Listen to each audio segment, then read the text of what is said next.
Olá, estamos começando aqui o nosso Ponto de Vista. Você sempre conferindo conosco, acompanhando a gente neste horário da 1h30 da tarde, que é já a tradição política, né? Ou da discussão política na cidade, na região metropolitana e dos temas importantes que fazem o nosso dia a dia, formam a nossa pauta: educação, meio ambiente, saúde, transporte, orçamento, repasses da União, repasses do governo do Estado, enfim, uma complicação danada.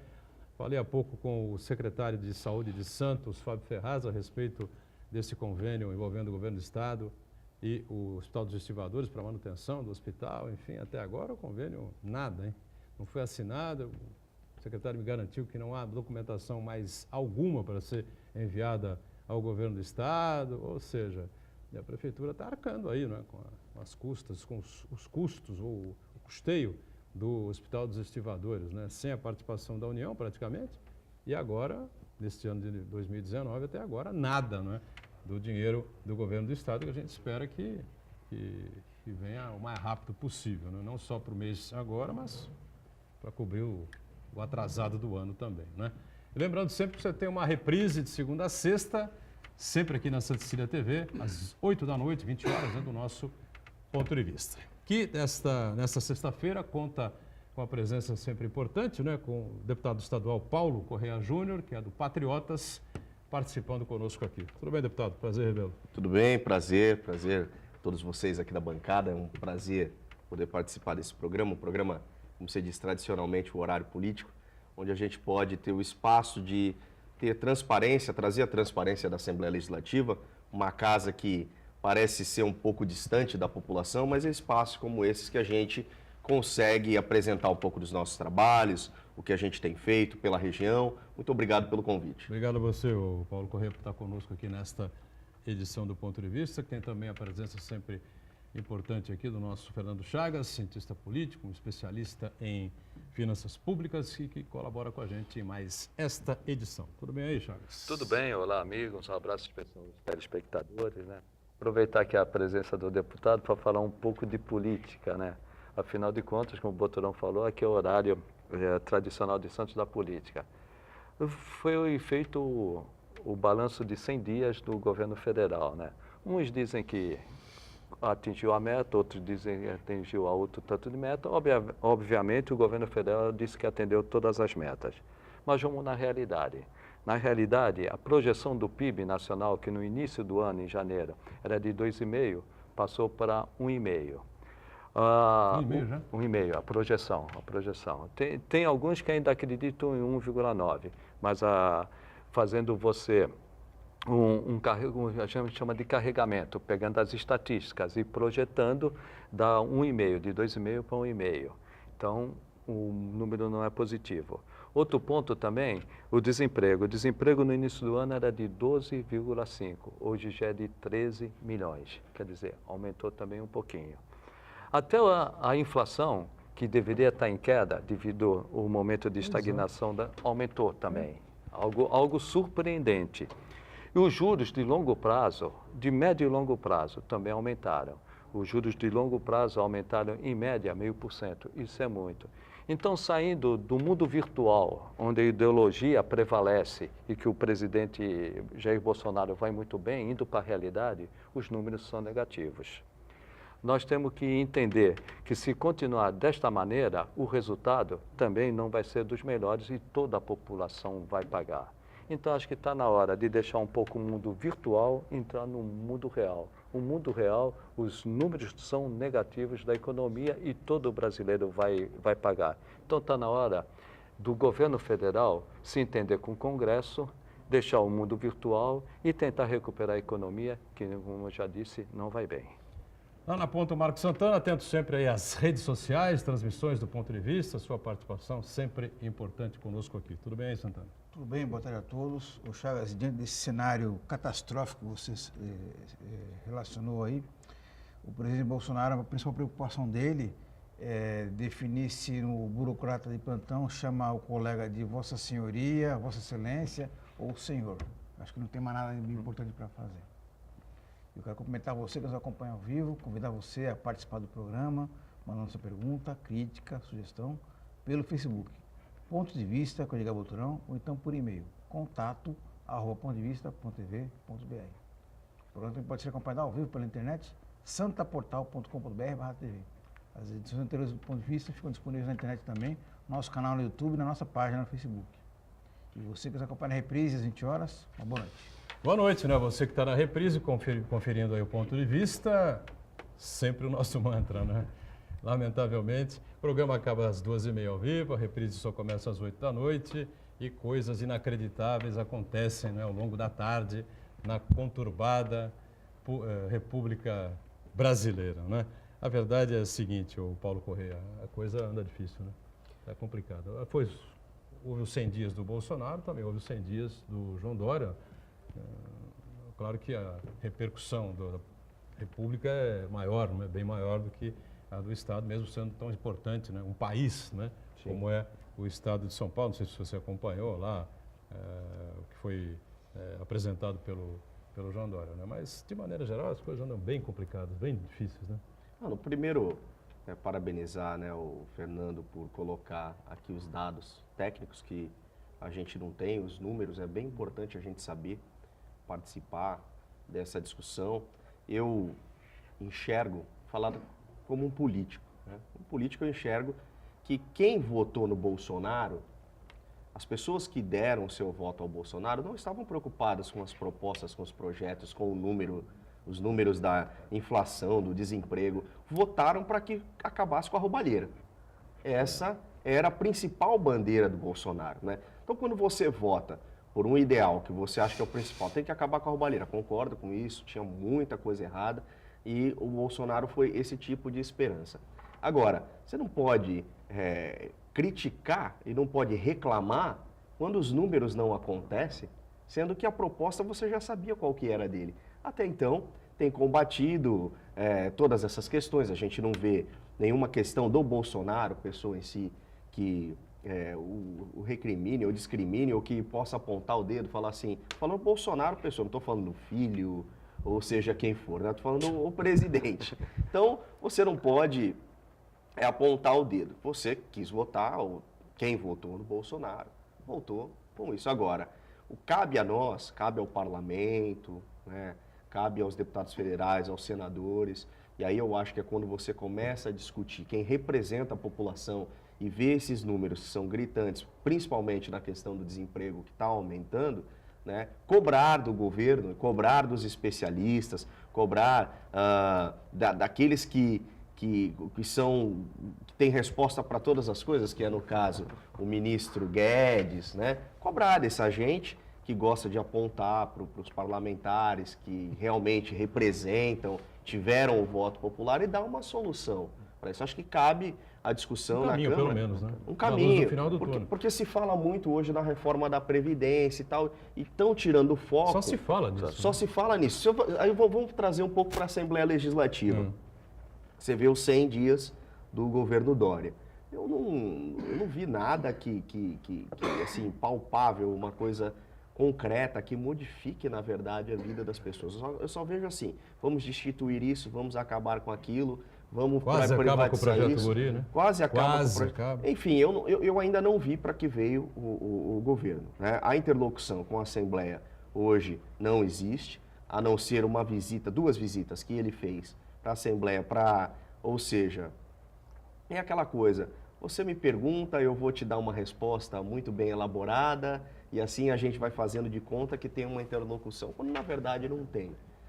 Você vê uma Assembleia que foi renovada com 52 deputados novos, que hoje 98% das discussões na Assembleia são questões ideológicas, onde a extrema-direita quer colocar a sua ideologia em prática, na marra, para todo mundo, e a extrema-esquerda brigando, defendendo Lula livre, e essas questões. E quando o principal, que a população espera, que é você discutir a educação, discutir a saúde, discutir as regiões metropolitanas, a segurança, né, ficam em segundo, terceiro, às vezes quarto plano. Então eu acho que agora, com a eleição das comissões que estão sendo feitas a partir dessa semana, onde a gente também tem um instrumento para começar a discutir os projetos, elaborar os projetos, eu espero que mude. Mas nesses quase 2 meses, né, um mês e meio que nós tomamos posse desse novo mandato, até então só questões ideológicas. Então está muito ruim. Eu só queria colocar o seguinte, né? Questões ideológicas, muito bem. A esquerda é satanizada, tudo bem, esteve aí no poder um bom tempo, houve uma roubalheira impressionante, não é? Que deixou todos nós absolutamente chocados, não há dúvida nenhuma com relação a isso. Isso é fato. É fato, quem roubou mais, quem roubou menos, enfim. Isso é fato. Não adianta a gente desmentir, porque durante os governos do PT a coisa explodiu escandalosamente, sem dúvida nenhuma, não é? Houve problemas sérios também no governo Fernando Henrique, no governo do Collor, no governo Sarney, essa coisa toda, não tem dúvida, não é? A corrupção, ela é endêmica no Brasil, a gente espera que de alguma maneira isso possa ser minimizado, possa ser diminuído. Aí o presidente Bolsonaro se coloca como um homem de extrema-direita, essa coisa toda e tal, né? Ontem, ele fez uma intervenção na Petrobras, né? Está noticiado aí em todos os jornais, todos os sites, todos os telejornais, rádios, enfim, né? A mídia toda divulgou isso. Ele proibiu que a Petrobras desse um novo reajuste, né, para cima, um novo aumento, no combustível, no diesel, né? E aí os caminhoneiros agradeceram em redes sociais, essa coisa toda, enfim. Eu vou perguntar ao Fernando Chagas, que está aqui à direita, né? Nem vou olhar para o Fernando Chagas, tá certo? Atenção, nem vou olhar para o Fernando Chagas. Por favor, Fernando Chagas. Quem foi o último governante que fez uma intervenção, interveio, né, na política de preço da Petrobras? Por favor. Dilma Rousseff.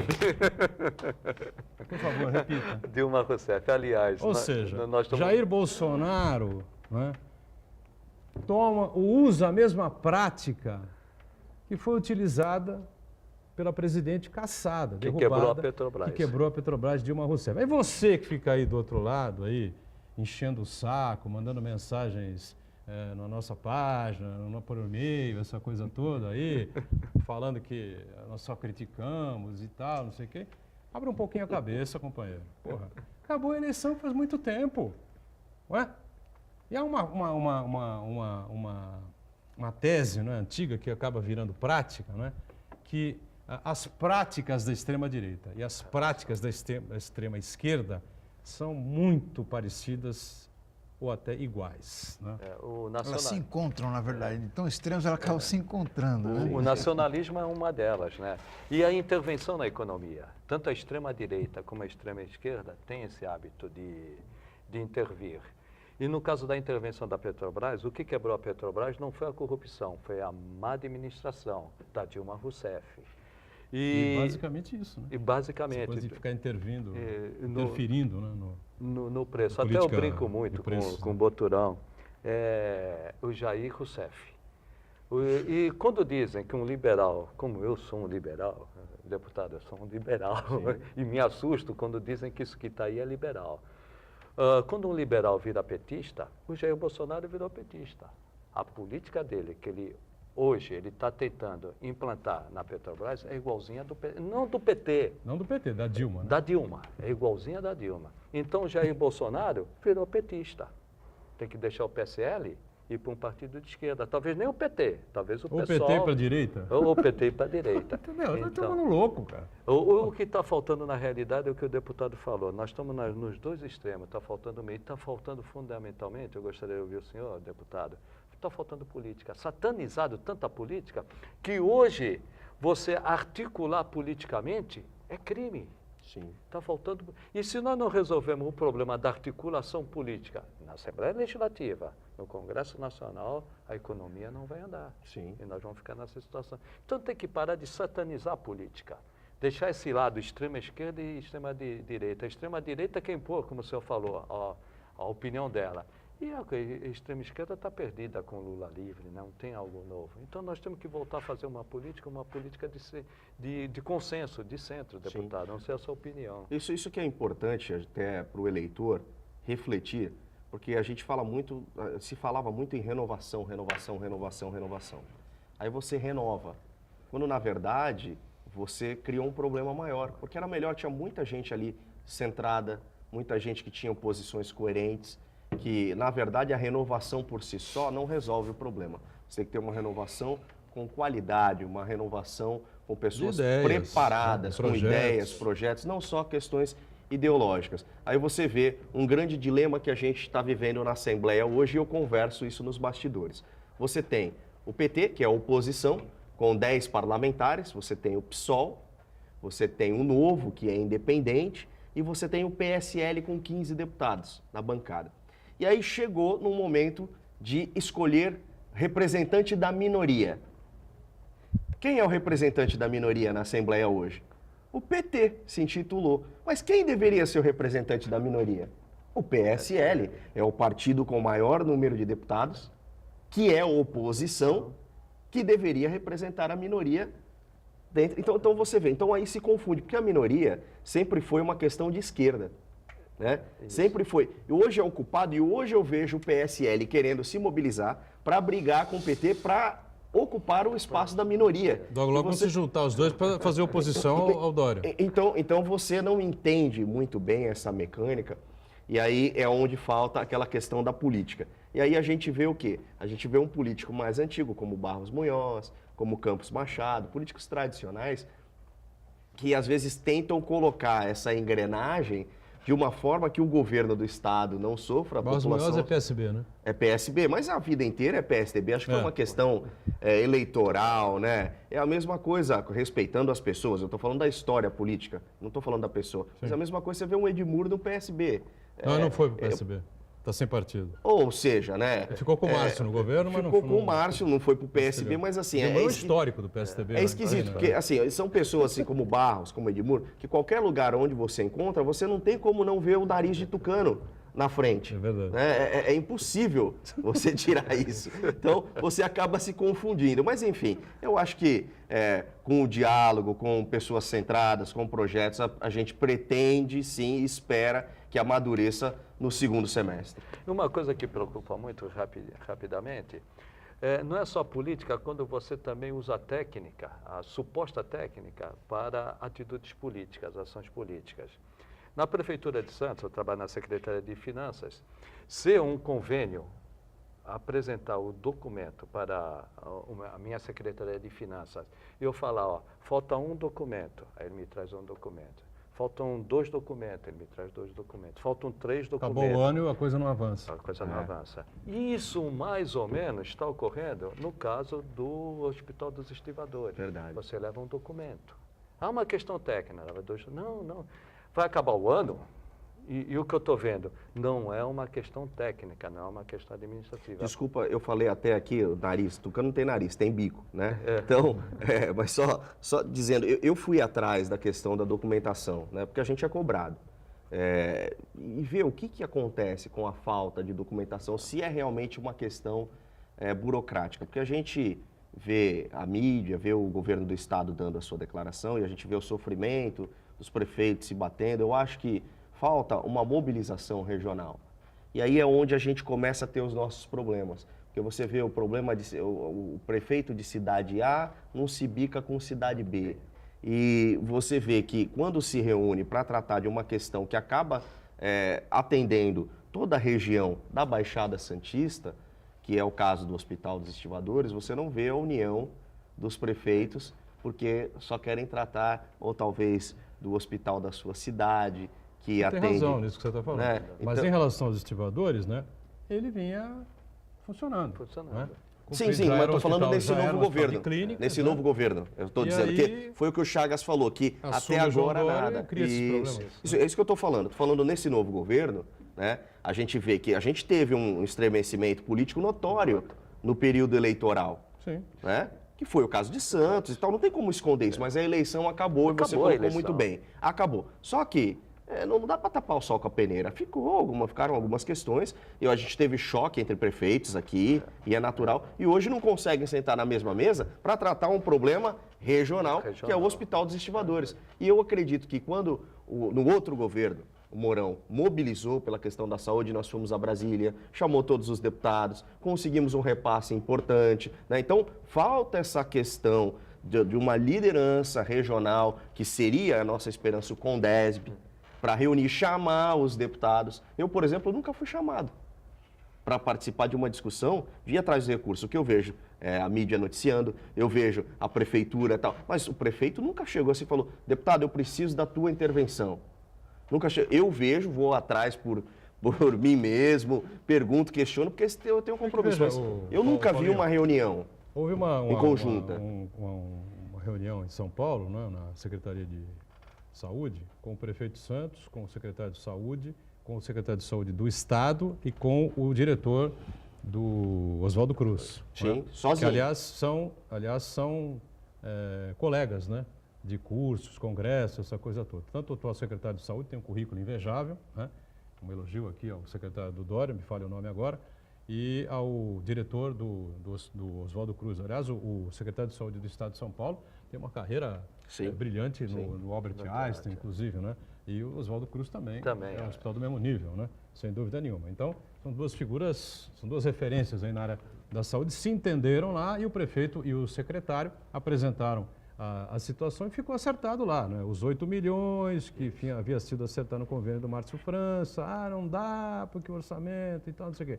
Dá, porque o dinheiro vai para algum lugar. Não vem para cá, mas vai. Mas, Boturão, é diferente quando você tem... E aí ficou tem... 4,5, viu, Paulinho? É diferente quando você ficou tem... acertado 4,5. É diferente quando você tem... E aí não assina o convênio. É diferente, por isso que eu te digo, é diferente. Você vai lá e faz o negócio sozinho, é uma crítica construtiva isso.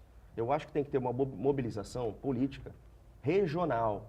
O Hospital dos Estivadores atende a região metropolitana da Baixada Santista. Chamasse os deputados para essa reunião, chamasse os prefeitos, ou seja, a gente precisa se unir para que não aconteça isso e fique isolado apenas numa conversa do prefeito com o secretário. Não, a gente tem que participar, tem que estar junto. Eu acho que falta isso, é uma crítica construtiva. A gente precisa se unir e esse protagonismo tem que sair dos prefeitos.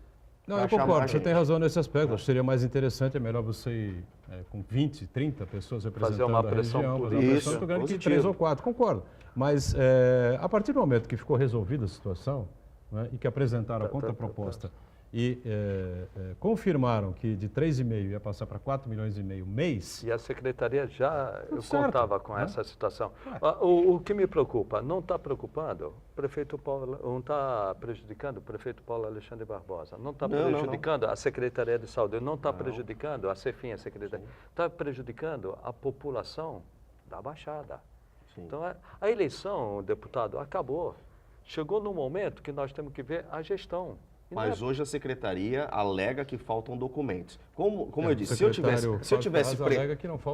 estivesse presente nessa reunião, se eu tivesse presente nessa, eu queria buscar. Não, peraí, foi acordado isso, a documentação foi entregue. Seria mais uma a cobrar. Mais uma a cobrar. Então, por isso que eu digo, a gente pode, porque ficou uma conversa isolada e eu tenho que acreditar no prefeito, tenho que acreditar no secretário, como também tenho que acreditar no secretário de saúde. Então, a gente não tem como defender. Para que não aconteça isso daqui para frente, eu acho que a gente precisa se unir.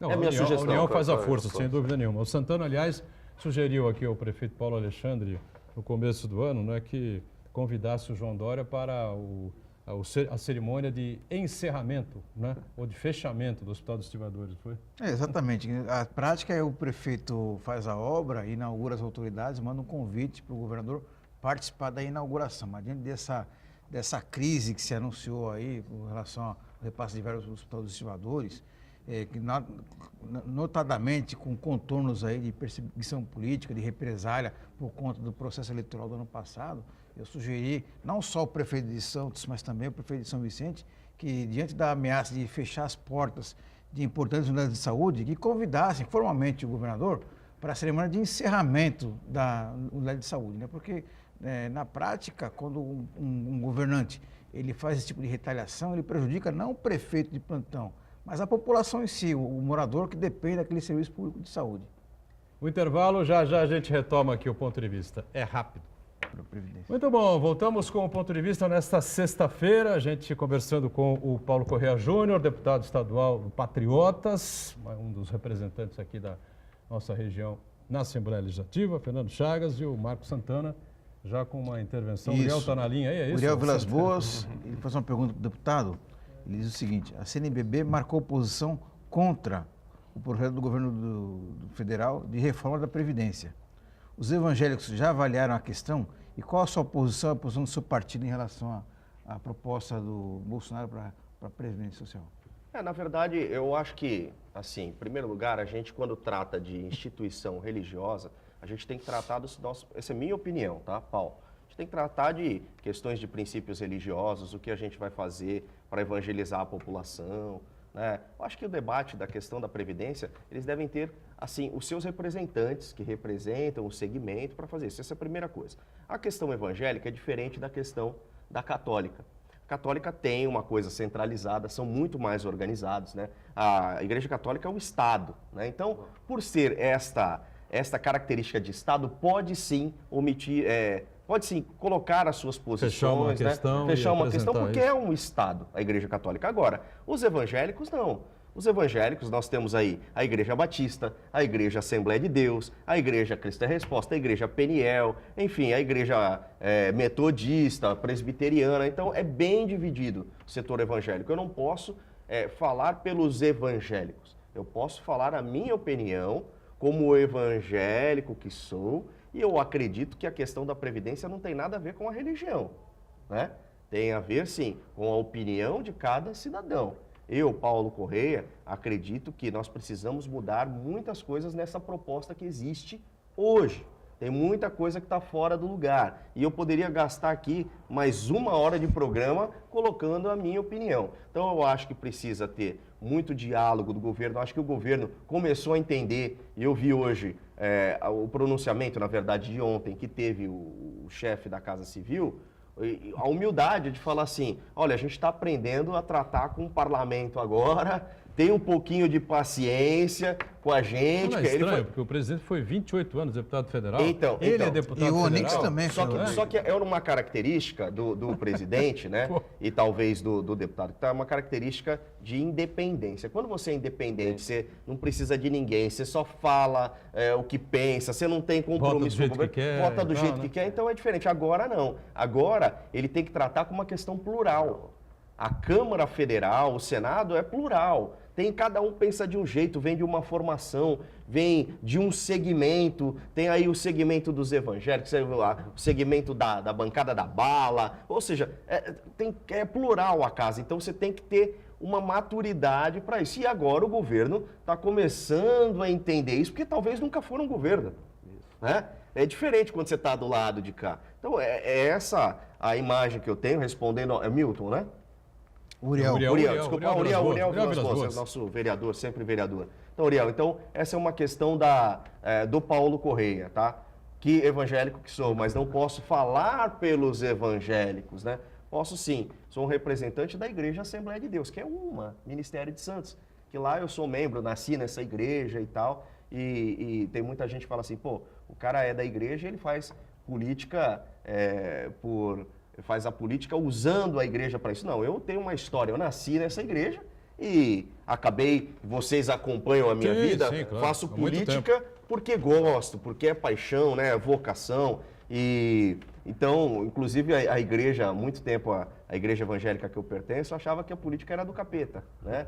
Política só tinha coisa errada. E a gente vem mudando esse conceito, né? Até mesmo de uma instituição que completa 95 anos, esse próximo dia 5 de maio, e mostrando para as pessoas que é importante termos políticos, advogados, médicos, de todos os setores, que a igreja nada mais é que um grupo, uma representação da sociedade ali. Mas, deputado, que o João Dória maltrate a Assembleia Legislativa, eu não estranho.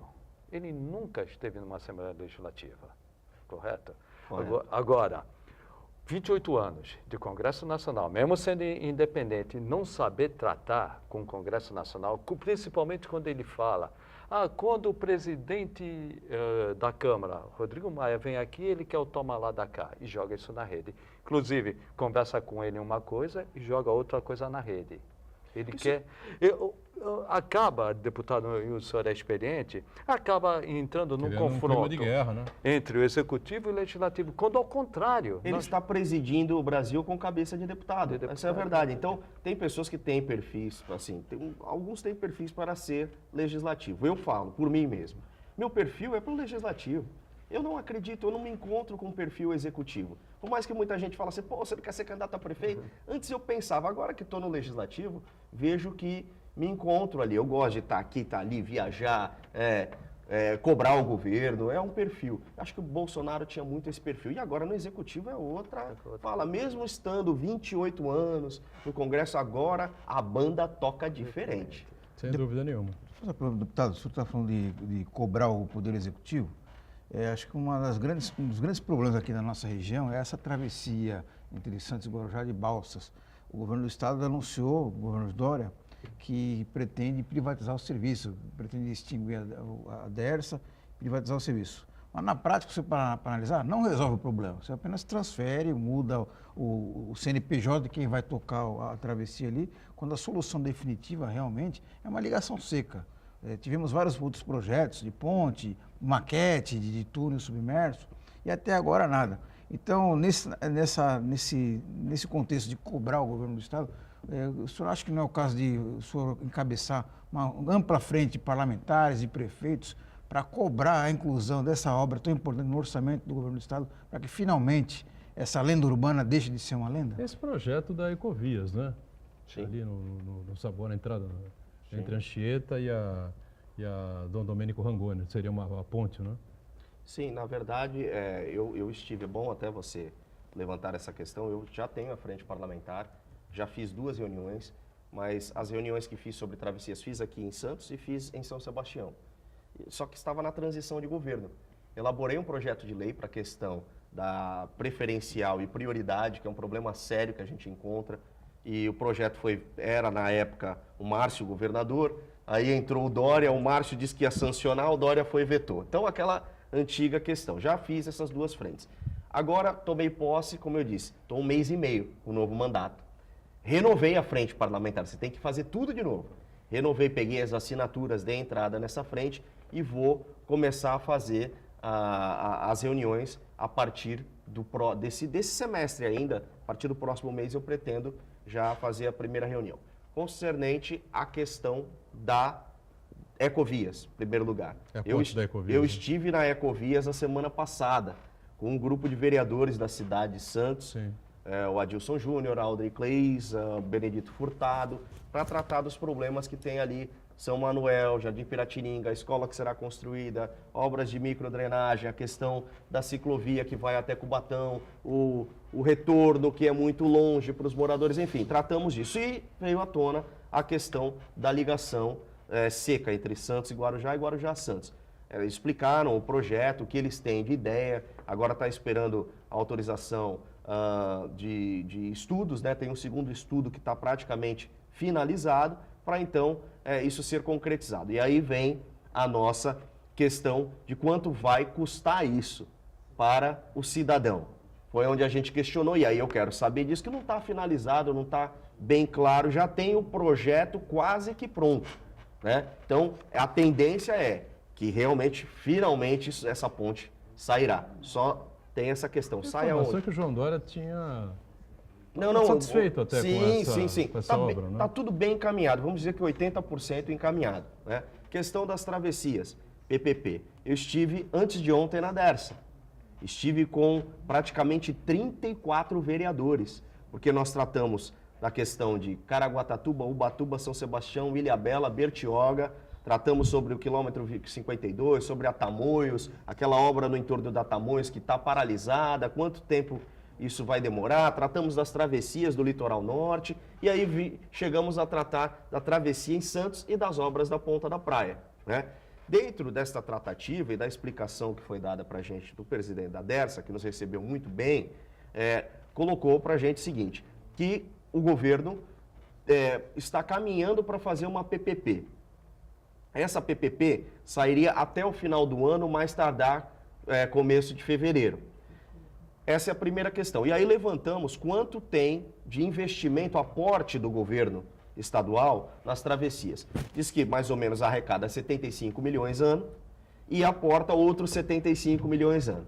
Então, ou seja, a grande dúvida, e que eu coloquei em questão no DERSA, bom, o que adianta você gasta arrecada 75 milhões, aporta mais outros 75, se você passa isso para a iniciativa privada, automaticamente a iniciativa privada é que tem que colocar os 75 milhões.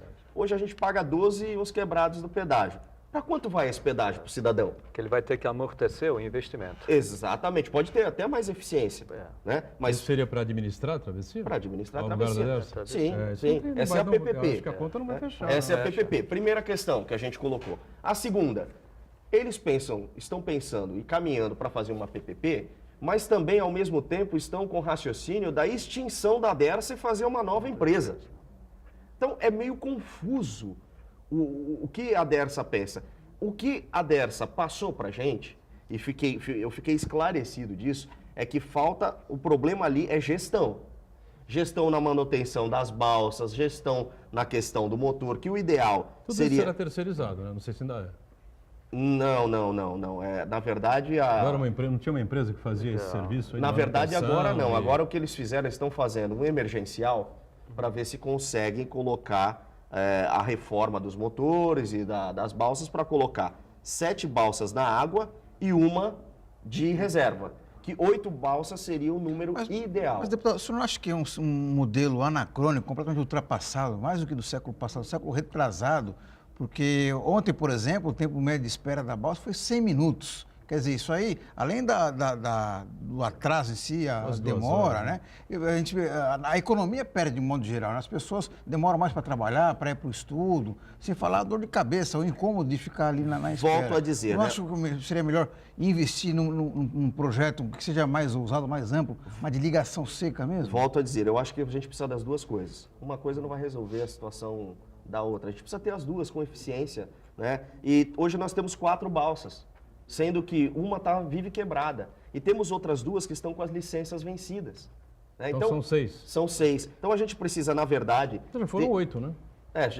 Na verdade, nunca tivemos 8. O ideal é termos 8. 7 na água e uma fora, de reserva. Agora, Santos tem uma questão atípica. Você vê, se nós tivermos isso funcionando, que é aí que eu digo que é questão de gestão, é questão de manutenção, é questão de se preparar para isso vai funcionar. Mas a maior reclamação que nós tivemos nesse último mês foi no último domingo, onde nós tivemos ali 2 horas e 20 de espera na travessia de balsa. E aí eu te falo, com 4 balsas funcionando, meia boca, né, já tem o tempo de espera.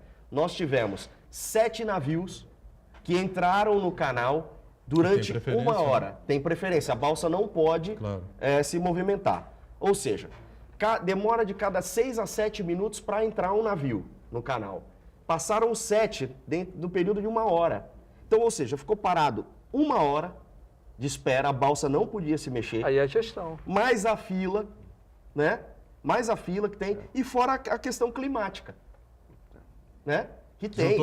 Então, o canal de Santos é atípico. O que a gente precisa? A gente precisa de gestão.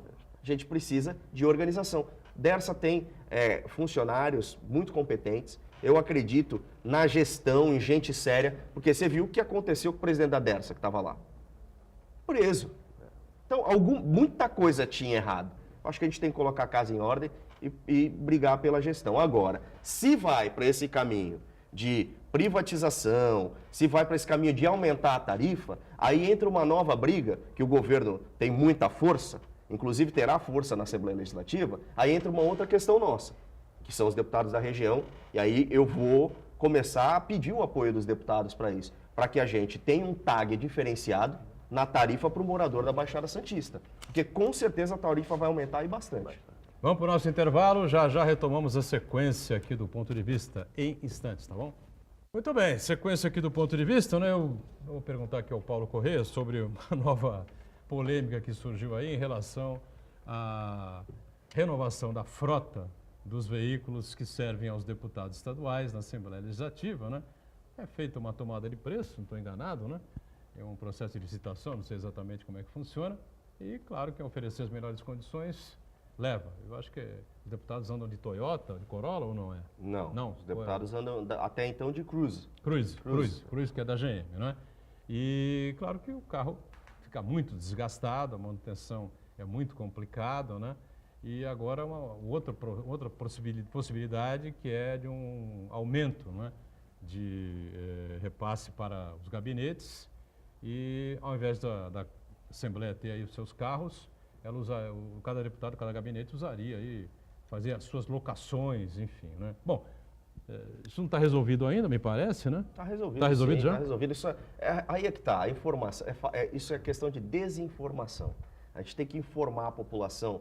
E eu vi num site de um meio de comunicação aqui muitas críticas sobre isso. Eu sou um cara que sou muito claro. Isso aí não é novidade.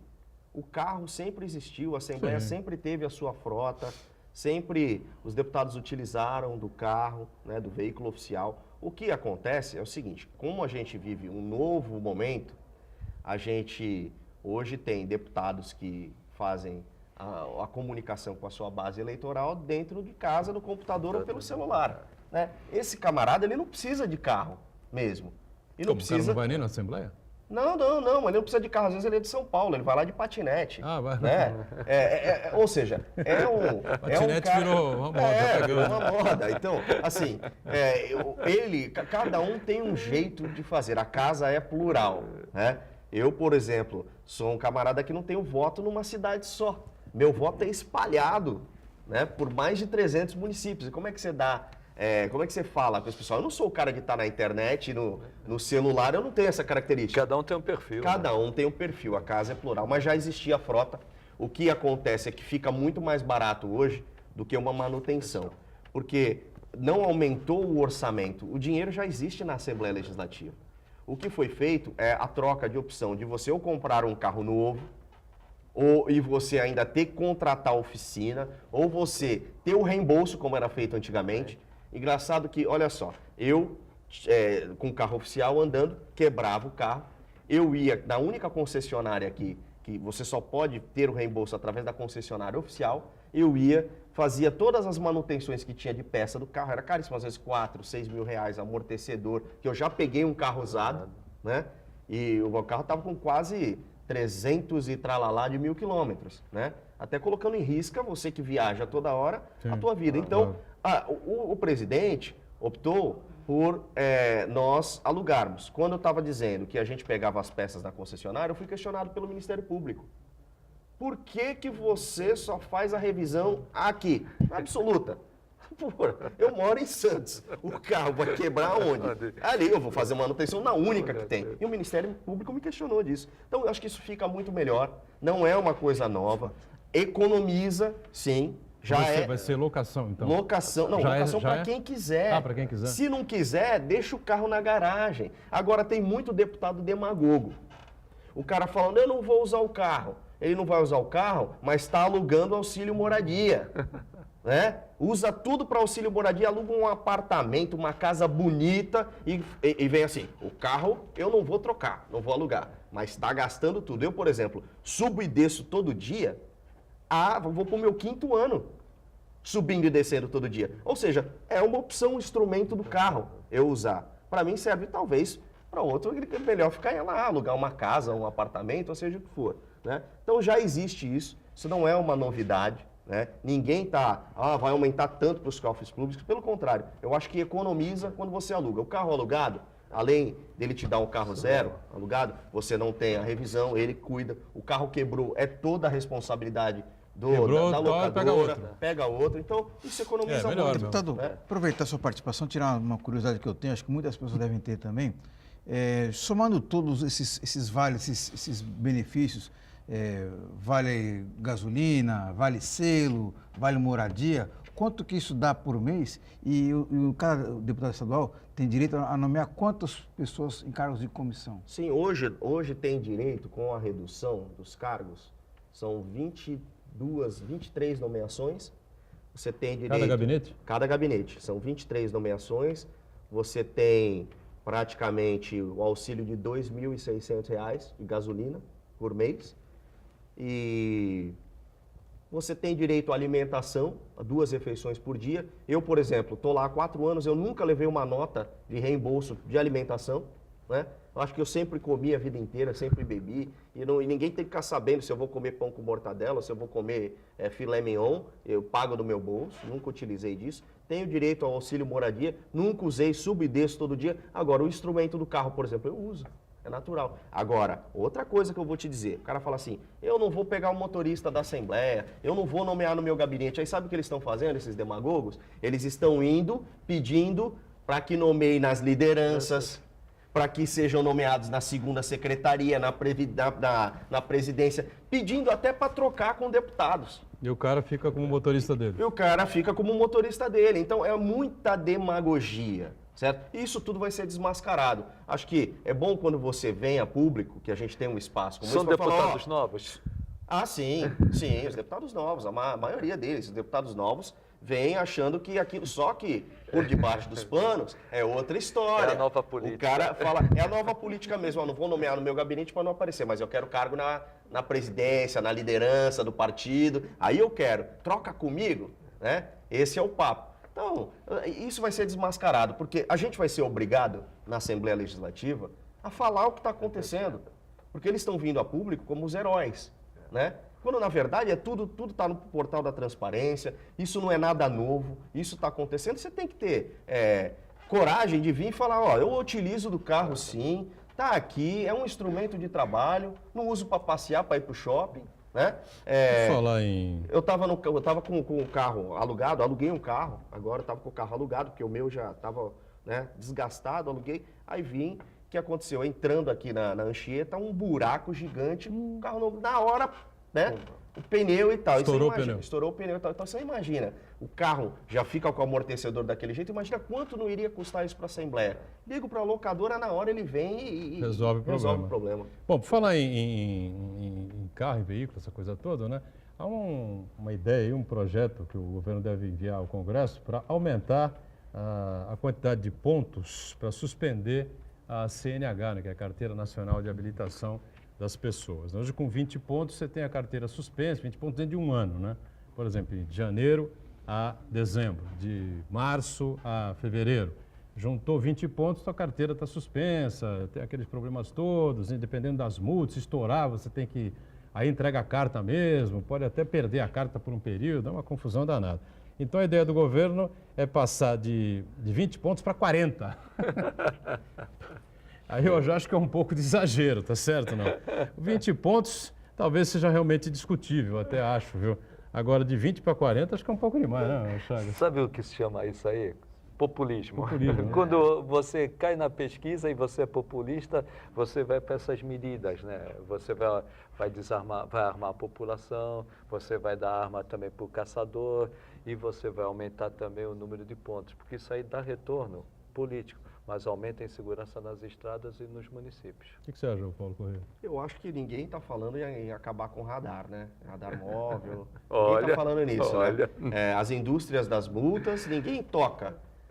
O negócio é o seguinte, vai aumentar e deixa os caras, assim, vão ficar um pouquinho bravos, mas não vamos acabar. Eu vejo, assim, tanta estrada, eu vejo os caras escondidos assim, ó, né? Para pegar, se você pular ali de velocidade, 2 km a mais ou 3 km a mais, você já vem com aquela multa. Eu não vejo ninguém falando nada disso. Então, é como você falou mesmo, a questão... Agora, claro que para mim, como cidadão, eu particularmente estou com a minha carteira caçada, isso é muito bom. E aí, Santana? O curioso é que em nenhum momento se falou em educação para o trânsito. Exatamente. Né? Para fazer a pessoa cumprir a legislação, respeitar o limite de velocidade. Mas aí o mandato não é, acabou. né? Se você for educar no trânsito, o mandato acaba, né? Verdade. Não, o que preocupa agora, falando sério, são muitas medidas populistas quando a gente tem coisa muito séria para tratar. Tanto na questão do governo do Estado como na questão do governo federal. Nós estamos tratando de coisas que não são essenciais e esquecendo o Tem principal. o 13º do Bolsa Família O também, Bolsa né? Família também Ele tem anunciou esquecido. ontem também nos 100 dias, né? De novo, a Mas pesquisa mostra... nesse aspecto aí tem uma coisa. O reajuste que estava programado para corrigir as perdas da inflação, ele foi cancelado para poder dar o 13º. Então, no final das contas, vai dar no mesmo. Quer dizer, ele fala que vai dar, mas na verdade ele tirou com a outra mão, né? Ele tinha reajuste agora para aumentar o E aumentava o reajuste da inflação, salário um do pouco Bolsa mais. Família, Né? essa coisa. Aumentar. Isso não foi dado. Não então. foi dado, ele foi cancelado para poder dar o 13º. E aí o beneficiário vai fazer a conta, no final dos 12 meses, ele vai receber 13 benefícios, mas o valor total vai ser o mesmo. Se liga aí você, hein, pô. Você fica falando aí, escrevendo um monte de bobagem e tal, não é? tem que mudar a cor do painel aqui atrás, que não sei o quê, a foice e o martelo, não sei mais o quê, Camisa entendeu? vermelha. Se liga no que está acontecendo, companheiro. Populismo de direita e populismo de esquerda, no final, ó, dá no mesmo, entendeu? O cara já foi intervir nas contas já interveio nas contas já interveio na política de preços da Petrobras, 13º para o Bolsa Família, como lembrou o Santana aí, não fez o reajuste que deveria fazer em cima da questão inflacionária, enfim. E a situação é essa que nós estamos colocando, né? O que é importante, a luz do fim do túnel para tirar o Brasil do buraco, pelo menos para dar uma expectativa mais positiva, né? Para que o empresariado aí, que de maneira geral, que quer trazer o seu dinheiro, que quer fazer investimento no Brasil, que precisa de obras de norte a sul, de leste a oeste. Infraestrutura. Né? É infraestrutura no Brasil que está devendo a roda. Caíram 2 prédios, meu amigo. Você viu isso? Não? Caíram 2 prédios no Rio de Janeiro. Morreram 2 pessoas. E hoje a coisa é dita assim, como a maior natural, como a gente está tomando um copo d'água aqui na canequinha do painel regional, que foram as milícias que construíram os Exatamente, isso que eu ia prédios. falar. É uma coisa inacreditável. Loteamento totalmente irregular, que é as milícias que patrocinaram. Incrível. Mas, deputado, estamos em cima do laço, né? É uma bolha esse momento antipolítica, né? A antipolítica ou a nova política? É uma bolha e logo, logo o Brasil cai na real e vê que esse tipo de política não é a política que dá resultado e é apenas um momento que estão usando apenas para se promover. Pelo que eu escuto, né, dos eleitores, que eu escuto nas ruas, como político, eu escuto assim, o pessoal está começando a sentir saudades do passado. Né? É igual, é engraçado, né? Você pega, eu vou ilustrar com uma história que a gente tem, que todo mundo conhece, uma história da Bíblia. Quando eram os escravos ali no Egito, o povo de Israel, de repente eles cruzaram o Mar Vermelho e aí eles estavam libertos, né? Não eram mais escravos, mas quando estavam com Moisés no deserto, eles começaram a sentir saudades daquela comida de escravo que eles tinham, né? Aquelas panelaços com carne e tal que serviam para os escravos, eles começaram a sentir saudades, porque o que falava que era a terra prometida, né? A esperança nunca chegava. Aí o que você começa o quê? Você começa a sentir falta daquilo que era ruim, porque é o teu último referencial. Não era tão ruim assim, né? Aí vão falar, pô, não era tão ruim assim como Era feliz e não sabia isso? Então, ou seja, nós ainda estamos escravos de mente. Ninguém aqui, deixa eu explicar assim, didaticamente, para alguns loucos aí que ficam aí aborrecendo a gente. Ninguém aqui está defendendo coisa alguma. Sim. Os erros, as malandragens, né, a sujeira toda, a lama toda, que foi o que veio a público aí recentemente, a Operação Lava Jato, quem tem culpa no cartório que seja punido. É isso que nós queremos aqui, sempre dissemos isso. Agora, o que não está acontecendo nada, amigo. Absolutamente nada, é isso que nos preocupa.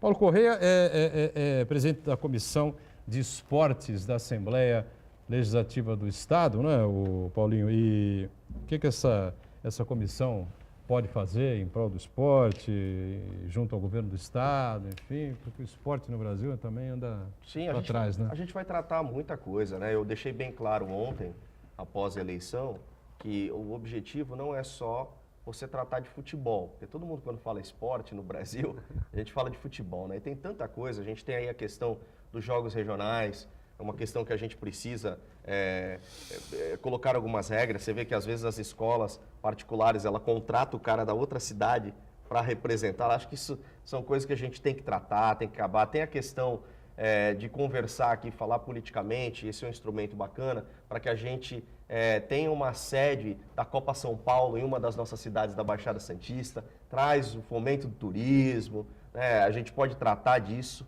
na Assembleia Legislativa.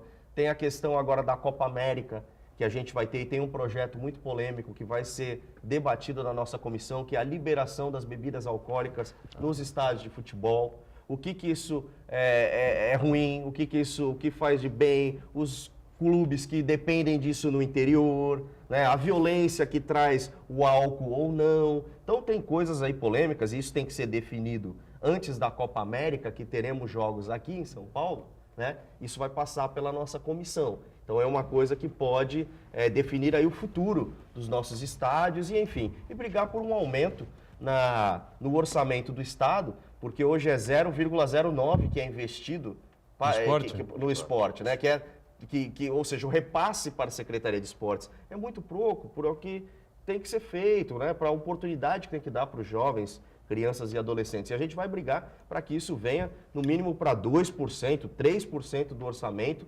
E eu já tenho o apoio dos colegas para a gente pressionar esse novo governo para que mude o orçamento da Secretaria de Esportes. São pautas prioritárias, é claro que tem muito mais a tratar, porque o esporte não se resume só a isso. Tem os projetos sociais, tem os Bolsa Atleta, né? Então a gente vai, como a nossa região ela é rica nessa questão de esporte, eu creio que, tendo um presidente da região, a gente vai procurar também colocar em pauta a nossa região e a gente ser protagonista na questão do esporte no estado de São Paulo. Muito bem. Paulo Corrêa, obrigado pela participação mais uma vez aqui, tá certo? E sucesso aí nesse novo mandato. Até uma próxima com a gente. Agradeço muito. Chagas também, mais uma vez, colaborando conosco. Santana está diariamente aqui conosco e a gente com você de segunda a sexta-feira, sempre às 1h30 da tarde, aqui na Santa Cecília TV. Reprise do Ponto de Vista às 8 da noite. Valeu, gente. Obrigado.